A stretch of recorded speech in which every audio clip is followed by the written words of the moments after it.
ඇමරිකාව සහ වෙනිසියුලාව අතර පවතින්නේ අදක ඊයක ආරම්භ වුණු ගැටුම්කාරී තත්ත්වයක් නෙවෙයි.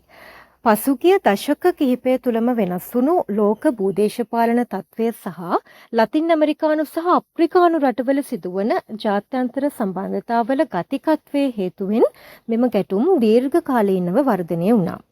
විශේෂයෙන්ම චීනය සහ රුසියාව ලතින් ඇමරිකානු සහ අප්‍රිකානු රටවලට ඇතුල්වීමත් විශාල වශයෙන් චීන ආයෝජන සහ රුසියානු අවධානය ලතින් ඇමරිකානු මහද්වීපයට යොමු වීමත් සමග ඇමරිකාවට යම් තර්ජනාත්මක ඉරණමක් අත් වුණා.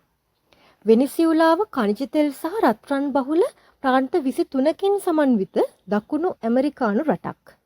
දීර්ඝ කාලයක් ඇමරිකානු ආධිපත්‍යයට යටත්ව තිබූ වෙනිසියුලාව එක්සත් සමාජවාදී පක්ෂය බලයට පැමිණීමත් සමග හියුගෝ චාවේස්ගේ නිර්භය නායකත්වයේ යටතේ යම් ස්වාධීනත්වයක් අත්පත් කරගත්තා. වත්මන් වෙනිසියුලානු ජනාධිපති මදුරෝ පාලන තන්ත්‍රය සාම්ප්‍රදායික පාලනයේ ඉක්ම වූ වෙනස් ප්‍රතිපත්තියක් අනුගමනය කිරීම නිසා මෑත කාලීනව ඇමරිකානු සහ වෙනිසියුලානු ගැටුම්කාරී තත්ත්වයන් සීක්‍රයෙන් වර්ධනය වෙමින් පවතිනවා. වෙනිසියුලානු ජනාධිපති මදුරෝ ඉතා හැඟුම්බර උද්‍යෝගිකර සහ අධිරාජ්‍ය විරෝධී පාලකයෙක්. ඔහු ඇමරිකානු අධිරාජ්‍යවාදයට එරෙහිව දැඩිව පෙනී සිටින නායකයෙක් ලෙස ඉතා ප්‍රසිද්ධයි. මේ හේතුව නිසාම ඇමරිකානු ජනාධිපති ඩොනල්ඩ් ට්‍රම්ප් ඔහුට විරුද්ධව ප්‍රසිද්ධිය හා අප්‍රසිද්ධිය පෙනී සිටිමින් විවිධ කුමන්ත්‍රණ සිදු කරමින් පවතිනවා. ජාත්‍යන්තර මත්ද්‍රව්‍ය ව්‍යාපාරයේ කේන්ද්‍රස්ථානයක් ලෙස වෙනිසියුලාව හුවා දැක්වීමට ඇමරිකාව විශාල පරිශ්‍රමයක් දරා කටයුතු කරනවා.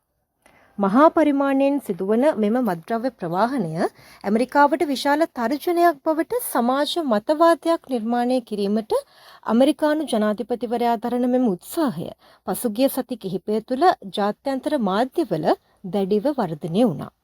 නමුත් දැන් මේ වන විට ඇමරිකාවේ ඇතැම් සමාගම්වලට වෙනිසියුලාවේ තෙල් අහිමි වෙමින් පවතිනවා. චීනය සහ ලතින් ඇමරිකානු රටවල් සමග පුළුල් සම්බන්ධතා පවත්වමින් සිය ආර්ථික ස්ථාවරත්වය පවත්වා ගැනීමට දරන උත්සාහය නැවැත්වීමට ඇමරිකානු ජනාධිපතිවරයා කටයුතු කරනවා. ඔහුගේ ප්‍රමුඛ අරමුණ වන්නේ වෙනිසියුලාවේ පාලකයා වෙනස් කිරීම. මීට සති කිහිපයකට පෙර ඇමරිකානු ජනාධිපති හා වෙනිසියුලානු ජනාධිපති අතර ද්විපාර්ශ්වික සාකච්ඡාවක් පැවැත්වුණා.